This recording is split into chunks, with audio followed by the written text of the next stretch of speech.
예, 시청자 여러분 한 주 동안 잘 지내셨죠? 신유리입니다. 이해랍니다. 예, 날씨가 이제 점점 좀 서늘해지고 네. 아침 저녁은 정말 춥더라고요. 정말 계절의 바뀜을 실감할 수 있는 요즘인데요. 그런데 바로 우리가 가을에 겨울을 준비해야 되듯이 이 노후 준비는 사실 좀 미리미리부터 해둬야 하는데 또 우리의 삶이 그리고 우리의 사회 구조가 그거 준비하는 게 이게 녹록지가 않습니다. 맞아요. 그래서 우리가 제일 관심을 두는 것이 이제 일을 할 때 차곡차곡 쌓아두는 국민연금인데요. 요새 이 국민연금을 좀 바꿔야 된다, 개정해야 된다. 미래 세대를 위해서라도 개정해야 된다는 얘기가 많이 나오고 있는데 이게 말이에요. 이게 복잡해가지고 뭐가 어떻게 돌아가는지 잘 모르겠어요. 그래서 오늘은 좀 이 전문가, 그냥 전문가가 아니고 실제로 야당에서 그 문제를 아주 전문적으로 다루고 계신 전문가 의원님과 함께 좀 그걸 좀 알아봐야겠습니다. 네, 국회 내 누구보다 전문가이실 텐데요. 그렇죠. 국민연금공단 이사장을 지내시고 국회 연금특위에서 야당 간사 맡고 계십니다. 더불어민주당 김성주 의원과 오늘 얘기 나눠보도록 하겠습니다. 안녕하십니까? 예, 안녕하십니까? 반갑습니다. 네. 예.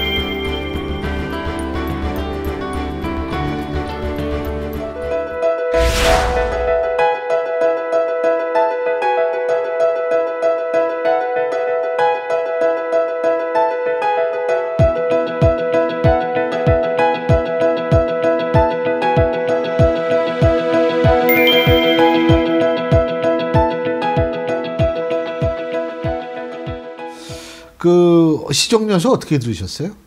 예, 뭐 시정연설은 우리가 내년 예산안에 대한 간단한 설명이어서 뭐 내용 자체는 뭐 특별한 내용이 담겨있지 않았지만 그래도 대통령이 국회에 와서 하는 연설이기 때문에 뭐 여야 의원들이 뭐 경청하는 그런 게 좀 필요했거든요. 근데 이제 과거에는 뭐 여야를 막느라고 자기들이 야당일 때는 대통령의 연설에 대해서 야유를 하거나 그렇죠. 뭐 외면하거나 그렇죠. 이런 게 있었는데 이번에 우리 민주당이 먼저 우리가 대통령 연설하는 도중에 아무튼 경청하겠다. 그리고 일체 피켓팅이나 야유 않겠다라고 했고 실제로 그 약속 지켰습니다. 저도 오늘 그 막 시작해서 연설 문화는 좀 미리 보고 있는데 갑자기 뒤에서 뭐 인기척이 느껴져서 봤더니 대통령이 이렇게 뒤에 서서 이렇게 악수를 청하길래 저도 일어나서 이렇게 악수를 같이 했습니다. 예. 예의라는 건 중요합니다. 네, 예. 그렇죠.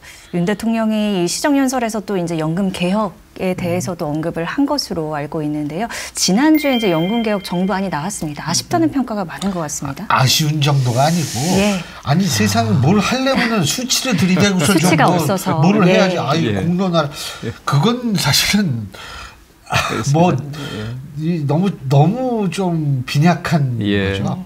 사실 이제 연금 개혁은 어느 나라의 어느 정부에게나 부담스러운 것이 사실입니다.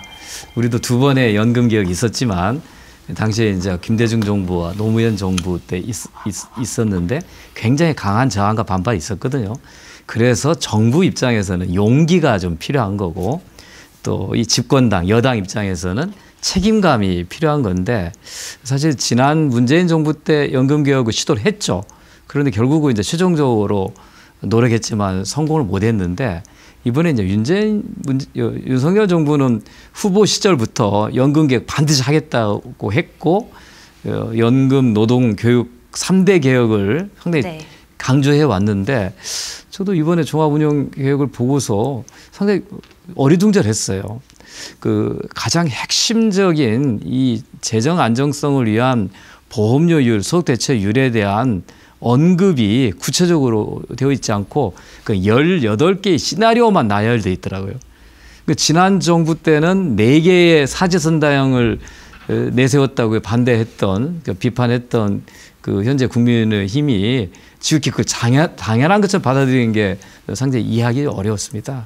아까 말씀드린 것처럼 연금 개혁은 누구에게나 어렵기 때문에 정부는 용기를 가지고 그다음에 국회는 책임 가지고 할 필요가 있는데 그 첫 단추부터 잘못 깨어졌다고 보입니다. 사실은 뭐 보험료율 얼마나 더 내고 소득 대체율 얼마나 더 받을 수 있고 이 부분이 가장 궁금해하는 부분인데 그 부분이 핵심이 빠졌다라는 간단하게 해서 돈 얼마나 더 내고 뭐 더 받는지 덜 받는지 이거를 맞습니다. 모른다는 얘기죠.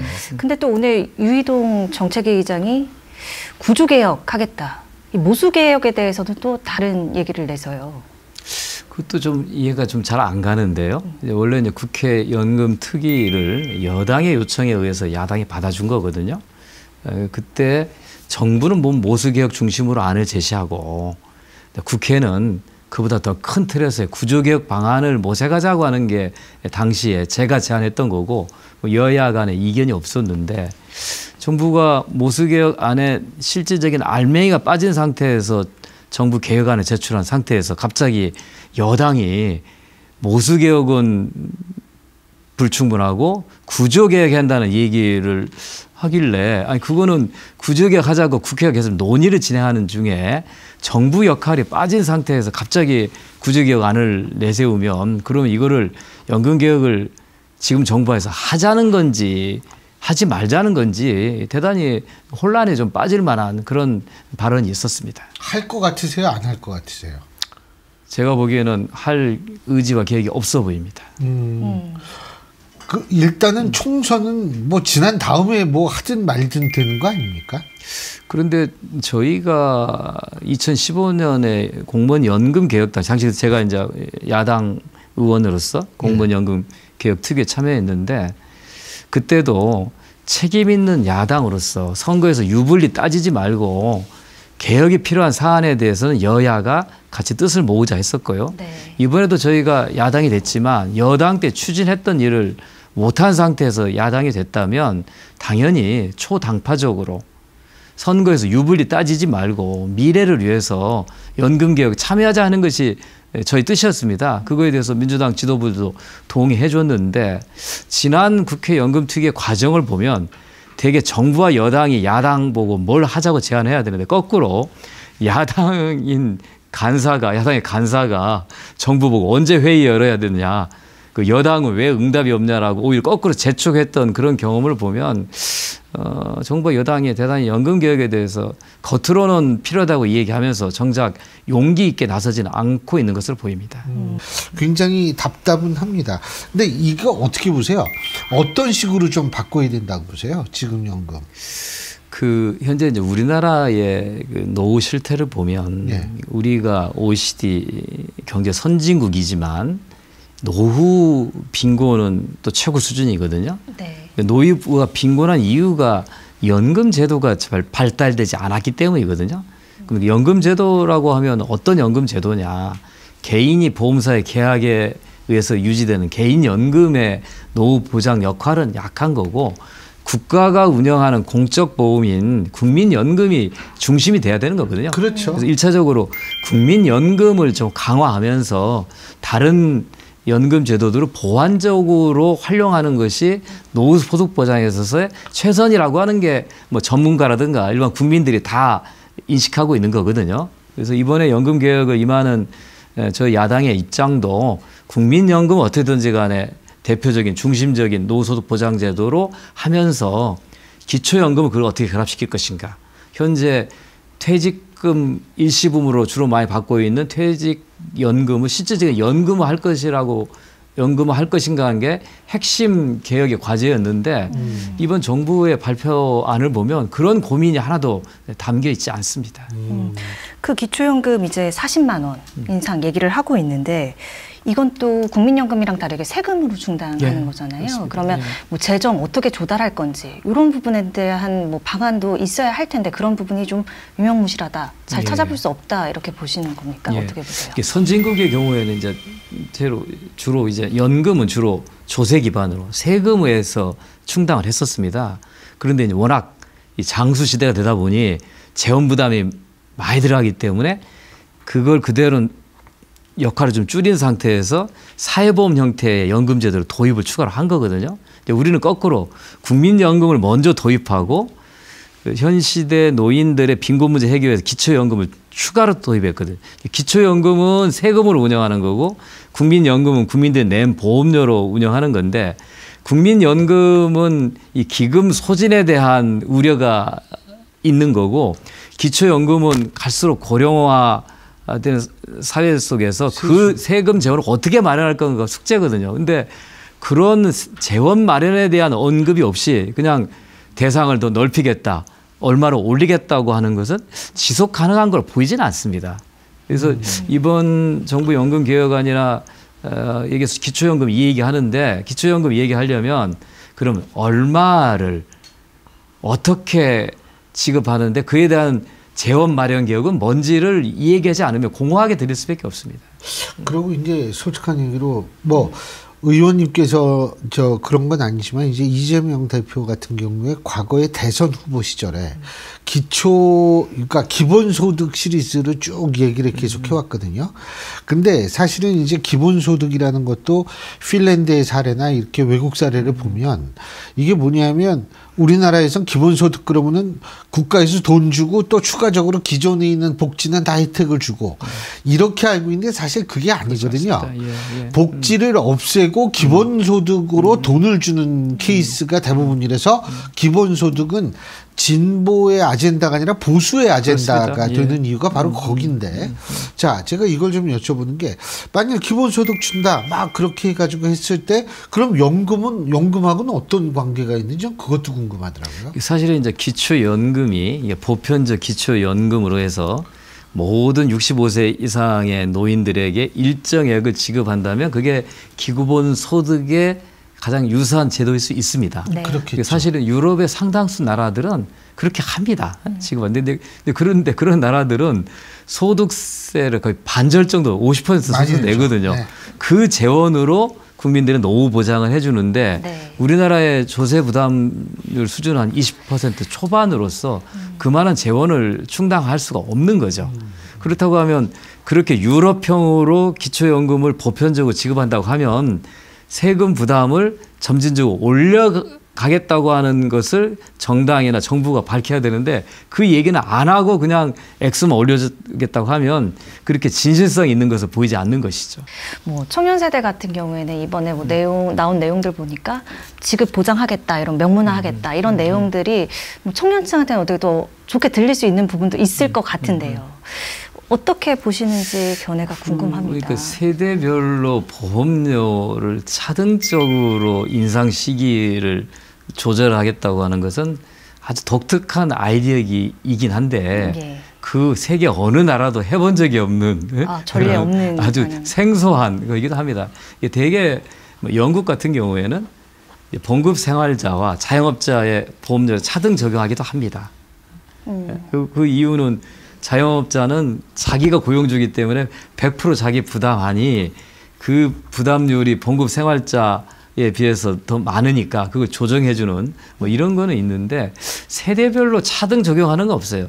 다만 뭐 소득별로 계층별로 따로 적용하는 사람이 있는데 왜 이런 구상을 했는가를 한번 따져보면 이제 청년 세대들 입장에서 나는 보험료를 내는데 나중에 받지 못할지도 모르겠다고 하는 불안이 있는 거잖아요. 그걸 해소하는 차원에서 그런 안을 아마 청년층들의 요구를 받아서 했다는 게 이제 정부의 설명인데 아니 오히려 국가를 믿고 보험료를 성실히 납부하면 노후를 책임지게 주겠다라고 믿음을 줘야지 나중에 못 받을지 모르니 그 조금만 내 천천히 인상을 하게 해줄게라고 하는 건 오히려 제도 자체 신뢰를 떨어뜨리는 것이죠. 그렇죠. 예. 더구나 이제 국민연금은 사회보험 제도이거든요. 그렇죠. 사회보험이면 개인 민영보험과 다르게 모두가 가입자가 되고 의무적으로 소득에 따라서 보험료를 납부하고 혜택을 나눠 갖는 건데 뭐 부자들이라고 해서 혜택을 더 많이 주고 가난한 사람이라고 조금 주는 게 아니거든요. 근데 나이 든 세대와 젊은 세대의 보험료에 대한 차등 적용하게 되면 그 연대가 깨져버리는 거죠. 그러면 이제 그 다음 세대는 차라리 우리 빼달라고 하겠죠. 그래서 그렇죠. 굉장히 위험한 발상으로 저는 생각합니다.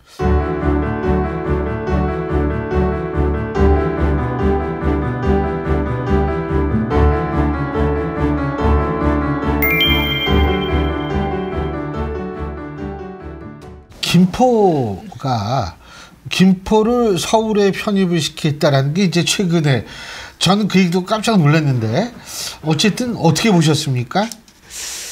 일단 여당하고 야당이 바뀐 것 같아요. 예. 보통 야당이 좀 내지르는 스타일이고 여당은 신중한데 이번에 어떻게 여당이 내질렀잖아요. 물론 김포 주민의 입장에서는 매일 아침에 그 골드라인 타고 오는 그 붐비는 지옥 속에서 뭔가 좀 교통 개선이 필요했겠죠. 근데 그 개선책이 서울로 편입이야 되냐는 거죠. 그러니까 정부가 교통 인프라를 투자해서 편안하게 서울 출퇴근하게 만들어준 해법이 있을 텐데 그거에 대해서는 전혀 제시를 안 하고 그냥 불편하면 서울로 편입시켜 줄게 하냐면 뭐 광명이라든가 인근 도시도 그럼 우리를 다 서울로 만들어 달라고 할 거 아닙니까? 그럴 것 같으면 대한민국 전체를 서울로 나오는 모양이던데요. 뭐 그런 지역도 조금씩 들썩거린답니다. 그럴 것 같으면 제가 전라북도 전주에 살고 있는데 전라북도도 서울하고 붙여주세요. 너무 힘듭니다. 일자리 구하기 힘들고 먹고 살기 힘든데 그 좋은 해법이 아니죠. 그러니까 최소한 책임 있는 정부와 집권당이라면 대한민국 어디에 살든 서울에 살든 부산에 살든 전주에 살든 동일한 권리 혜택을 누릴 수 있는 정책을 제안하는 것이 책임 있는 정당에 취할 태도지. 뭐 김포에 갔더니 김포 시민들이 우리 서울로 붙여줘라고 한다고 해서 좋아라고 얘기하면 그러면 인근 지역 다닐 때마다 다 그렇게 해야 되는 꼴이 되는 것이죠. 대단히 무책임한 일로 보입니다. 근데 저는 문제는 뭐라고 생각하냐면 편입이 가능한 지역과 그렇지 않은 지역에 있어서의 상대적 박탈감이 오히려 더 커지는 것 아닌가. 예. 이렇게 되면 저는 좀 그런 게 선거를 앞두고 있는 시점에서 그 생각을 했을 텐데 그 어떻게 그렇게 얘기가 나왔을까 참 그게 궁금한데 의원님은 정치 오래 하셨으니까. 그러니까 이제 이게 뭐 모든 분들이 이렇게 느끼듯이 선거용 전략이죠. 근데 이제 딴 지역은. 근데 아마 그게 부메랑이 돼서 결코 여당에게 유리한 상황이 조성될 거라 보지는 않습니다. 항상 정당은 선거를 앞두고 표를 얻기 위해서 뭔가 또 좋은 달콤한 것을 제안하는데 끝나고 난 다음에 그게 실현이 안 되면 그게 거짓이라고 판명이 되면 다 또 유권자들 심판하거든요. 그래서 저는 야당은 무책임하게 내지를 수 있죠. 근데 여당이 앞장서서 저렇게 하는 거에 대해서 정말 놀랍습니다. 민주당 얘기도 여쭤볼게요. 조정식 사무총장 지금 사표 수리되냐 마냐 또 이거 가지고도 얘기가 많던데요. 글쎄 뭐 당내 문제에 대해서는 특히 인사 문제에 대해서 사실 저희도 잘 모릅니다. 그건 지도부의 판단 영역이니까요. 그런데 뭐 전반적인 당내 분위기는 조정식 사무총장이 무난하게 어려운 국면들을 잘 이끌어 온 거 아니냐. 그래서 지난번 이제 이 체포동의안 가결 사태에 책임을 지고 그 임명직 당직자들이 일괄 사표를 제출했습니다만 당 대표가 반려한 걸로 우리는 판단하고 있거든요. 그분이 원래 또 성격상 이렇게 모난 성격이 아니시잖아요, 조정식 사무총장. 뭐 두루 원만하고 두루 뭉실하죠. 네. 근데요, 그 요새 국민의힘 인요한 위원장의 그 활동을 보시면서 죄송합니다만 단도직입적으로 말씀드렸어요. 민주당도 혁신위가 있었는데 민주당이 과거 실패했다라는 평가를 듣는 혁신위와 지금 인요한 혁신위 비교하시면 어떠세요? 조금 더 시간이 지나봐야 평가할 수 있을 거라고 보는데요. 예. 저는 인요한 혁신위원장은 상당히 참신한 예. 국힘 입장에서는 좋은 카드다 생각을 합니다. 예. 다만 정말 전권을 이어받은 혁신 역할을 할 수 있을 것인가. 이거는 이제 의문 부호가 있는 거고요. 뭐 어쨌든 간에 본인이 외국인이지만 전남 순천에서 활동하면서 구수한 전라도 사투리를 쓰면서 특히 5.18 묘지를 방문하고 이런 것들을 긍정적으로 봅니다. 근데 그게 현재 윤석열 대통령이 갖고 있는 국정 기조 그다음에 여당이 국민의힘이 갖고 있는 그 무책임함을 가려주는 역할을 할 수 있을지 모르겠지만 진정한 의미에서의 윤석열 대통령과 국민의힘의 변화를 상징한다고 볼 수 있을까? 저는 회의적입니다. 그 정치를 오래 하신 분으로서 그 인유한 위원장이 했던 대구 그러니까 저 영남 의원들의 험지 출마 이거 어떻게 보세요? 이게 가능한 시나리오라고 보십니까? 뭐 당이 추진한다면 할 수는 있겠지만 그건 저는 주로 그게 수도권일 텐데요. 수도권 주민들 입장에서 우리하고 동고동락을 같이 온 많은 정치인들과 후보가 있을 텐데 굳이 영남의 다선 의원이 지역에 와서 대표가 된다는 걸 과연 반가워할까 생각입니다. 정말 의미 있는 그 출마가 된다면 과거에 김대중 정부 때 그런 일이 있었습니다만 대구의 교수가 전남에 와서 출마한 적이 있지 않습니까? 국회의원 출마를. 그런 식으로 서로 교차 출마는 권장해 볼 만 하겠어요. 그런데 영남에서 다선했으니 이제 경쟁지로 와서 해라 하는 거는 좋은 방책으로 보이지는 않습니다. 그 민주당 내에서는 그런 움직임 없나요? 아직까지는 그런 움직임은 아니요, 없어 그러니까 보입니다. 그런 꼭 뭐 험지 출마가 아니더라도 아 이게 좀 충격을 줄 만한 공천에서 뭐 획기적으로 주목을 끌 만한 그런 조치들이 좀 이제 나오지 않을까. 민주당도 곧 총선 기획단이 출범할 테니까요. 네. 기획단에서 아마 그런 논의들을 할 것으로 예상이 됩니다. 총선 기획단. 예. 그러니까 지금 총선기획단도 뭐 조정식 총장이 또 다시 맡을 수 있는 원래 사무총장은 공천에서는 뭐 당연직으로 역할을 들어갈 수밖에 하니까요. 없으니까요. 근데 그 친명 비명 간의 갈등 없습니까? 저는 사실은 뭐 친명도 아니고 비명도 아니거든요. 제가 잘 알고 있죠. 예, 과거에도 저는 친문도 아니었고 비문도 아니었는데 뭐 친명 비명 이렇게 구별합니다만 실제로 그렇게 꼽을 수 있는 의원들 숫자가 많지 않습니다. 대부분의 의원들은 누가 지도부가 되면 그 지도부와 같이 일하는 것이지 굳이 그 지도부와 가깝다 멀다를 구별하지는 않거든요. 그런 면에서 이제 밖에서 보는 것처럼 뭐 당내에 그런 다툼과 갈등이 크지는 않다는 게 제가 실제 일하는 저의 느낌이고요. 네, 그러나 어쨌든 간에 당이라고 하는 게 다양한 생각을 갖고 있지만 기본적으로 하나가 되어서 나가는 것이 바람직한 모습이기 때문에 과도하게 그런 갈등들이 확대될 수 있는 그런 것들은 피해야 된다고 생각합니다. 지금 윤석열 대통령, 이재명 대표 만나야 된다고 보십니까? 저는 당연히 만나야 된다고 봅니다. 오늘 사실은 간이 만난 거잖아요. 네. 짧게. 한때 뭐 이재명 대표가 거기에 가냐 마냐 그런데 저희는 당연히 가야 한다고 생각합니다. 그래서 단둘이 만나던 여럿이 같이 만나던 한 나라의 대통령과 야당의 대표가 자주 만나는 게 나쁠 리가 없지 않습니까?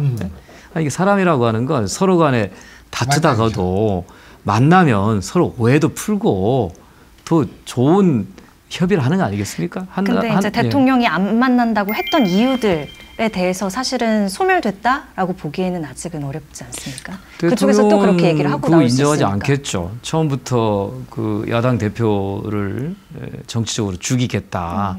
범죄자라고 인식하면서 인정을 안 해왔으니까 이제는 바꿀 때가 되지 않았을까요? 그러니까 최종적으로 기소가 되고 재판을 받아서 어떤 판결이 나오기 전에 지금 대통령이 한때 대선에서 경쟁 파트너였고 경쟁 상대였고 작은 표 차이로 승부가 난 거잖아요. 그러면 이제는 승자가 된 대통령이 경쟁자를 끌어안는 게 정치적 상식 아니겠습니까? 야당 대표와 자연히 이재명은 또 분리할 필요도 있다라는 얘기도 많더라고요. 그렇습니다. 그래서 저는 만나지 않을 이유가 없다. 만남을 거부할 이유가 없다 생각하는데 뭐 대통령이 대화를 강조한다고 합니다만 여전히 야당 대표 만나는 걸 피하는 거 보면 진실성이 없어 보입니다.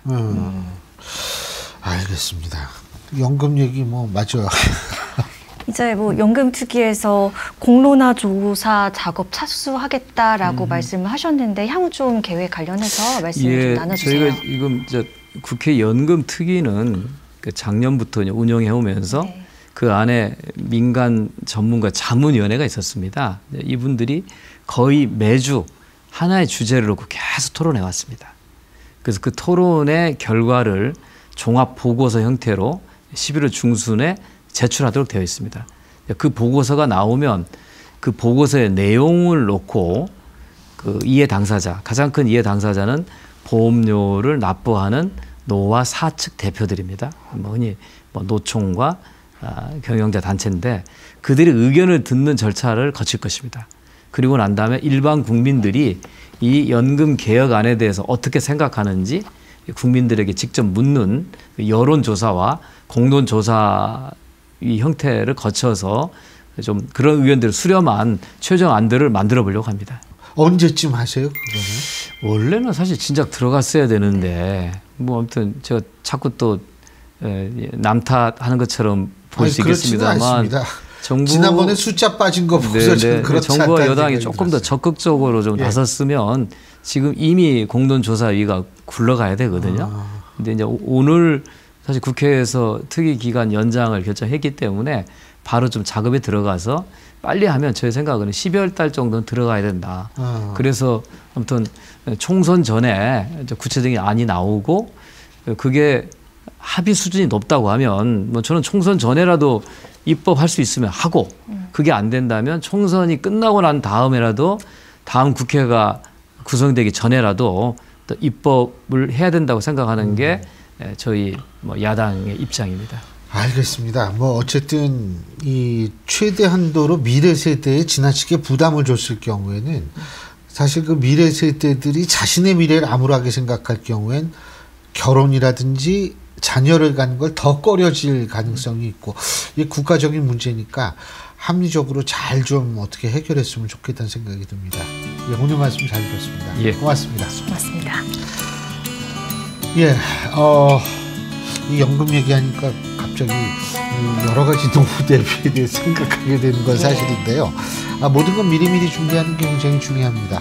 모쪼록 오늘 이 시간이 여러분들의 미래를 위한 대비에 좀 충분한 좋은 시간이 되셨기를 바라겠습니다. 네, 저희는 다음 이 시간에 인사드리겠습니다. 함께해 주신 여러분 고맙습니다. 고맙습니다.